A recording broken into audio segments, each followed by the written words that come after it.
Hey guys, I'm doing my week 4 reflection video, which I am very sad to say. I think this week was the apex and the culmination of what we learned. Everything kind of came to a close and it was wrapped up beautifully. And that was hard for me. I didn't want it to be wrapped up beautifully. I didn't want it to be over. I didn't want to leave these fabulous people, and I didn't want to leave these fabulous teachers and these amazing experiences. I have hope that I won't change after this, but being like the realist I am, I know I will change.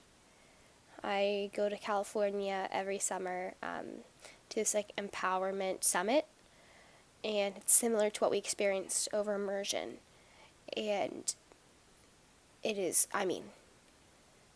crazy and life-changing, and I'm always solidly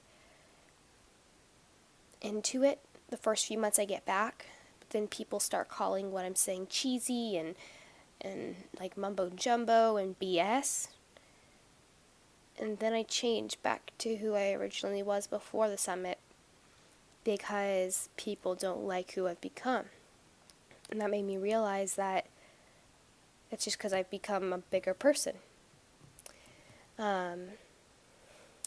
So, I don't know. I really hope that doesn't happen this time now that I know. I can further say, well, no, I'm not going to be dragged down, and this is what I believe, so I'm going to stand by it, kind of thing. The main people that would drag me down, actually, was my family. Saying that was kind of cheesy. But I doubt they will do that with this immersion, and I think now I can probably withstand that and hold my earth a little bit more. So, another thing that happened is how we talked about how we spin stories, and that made me question a lot. I started saying, to people in the class or in the group, is this how I feel, or am I spinning a story about it? Is this the actual situation, or is this the story I'm telling myself? And I got really confused, and I got really conflicted, so I need to figure out a way to fix that, first off. Second off, it made me question. I made some very big decisions this year regarding family, ones that will never be changed and will never be fixed and are set in stone probably for the rest of my life.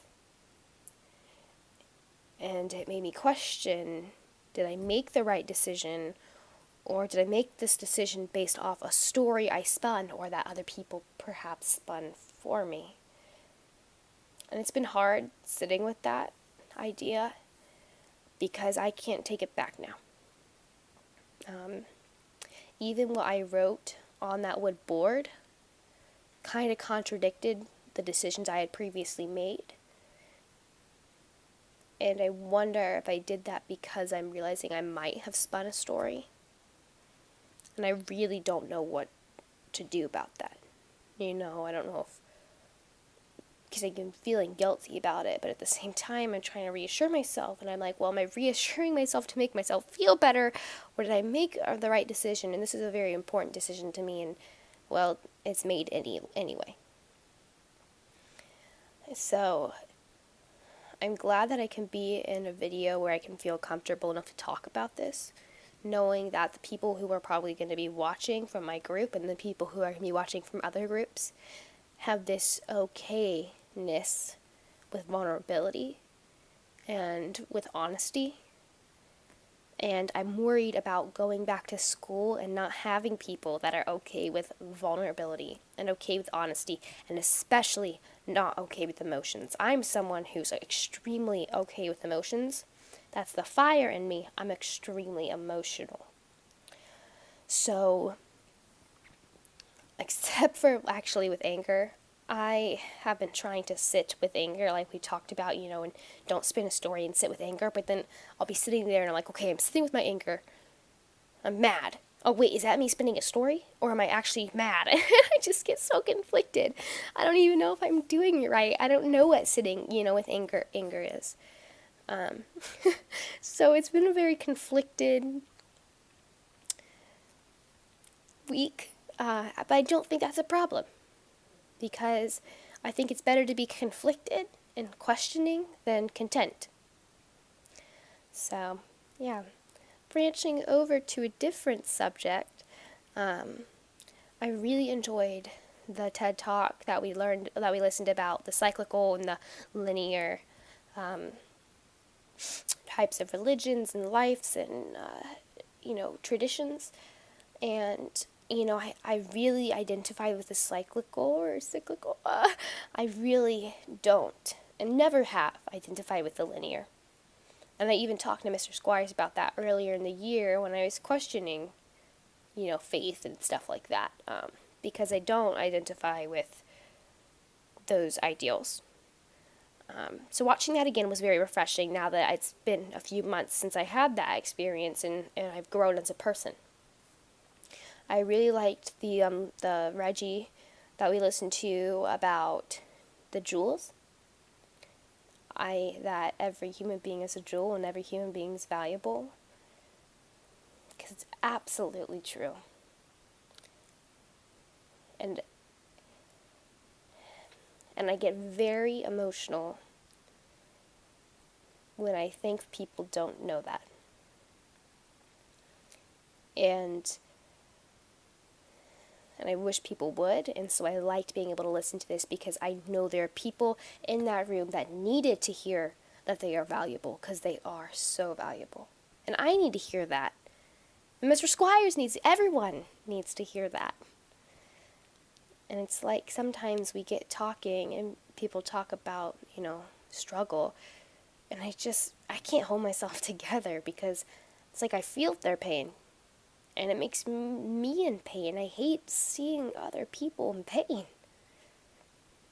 And sometimes it's just too much for me. And that's another part of, I'm a very emotional person, but I get very overwhelmed and pushed to my limit on emotions, especially when it comes to other people, because I can be in pain all I want, but if I see another person in pain, that's it for me. I can't handle it. So I think going on from here out, I really need to learn to sit with my emotions and work on being able to work out all my confliction and also just work on trying my best to keep myself the way I am and not be dragged down and keep myself, my ego, my tiny ego that got a little bit bigger. I'd like to keep it that way, and I'd like to keep expanding it. So those are my goals going on from immersion, because I think it's important to have goals, because once immersion ends doesn't mean it ends in me. And I'm going to do my best, and I'm not going to try. I am going to do my best and do it and set my goals and work on, still living out my immersion day to day. And I think it's good to make promises to myself and, in general, so I can keep those. Another thing that I thought was just lastly an interesting tidbit is that outside my competition room today in speech and debate, I meditated. I was there 30 minutes early, so I just sat down and took my high heels off and I meditated in the middle of the floor, and it was amazing. And I did it amazing today. And I made it to state, and I really don't want to lose this piece of myself and all these amazing people I've met. I thank you all for the experience you provided for me, because without you I would have never had it. And I thank Mr. Squires, Mr. McGlon, and everyone. Stay in touch. Thank you.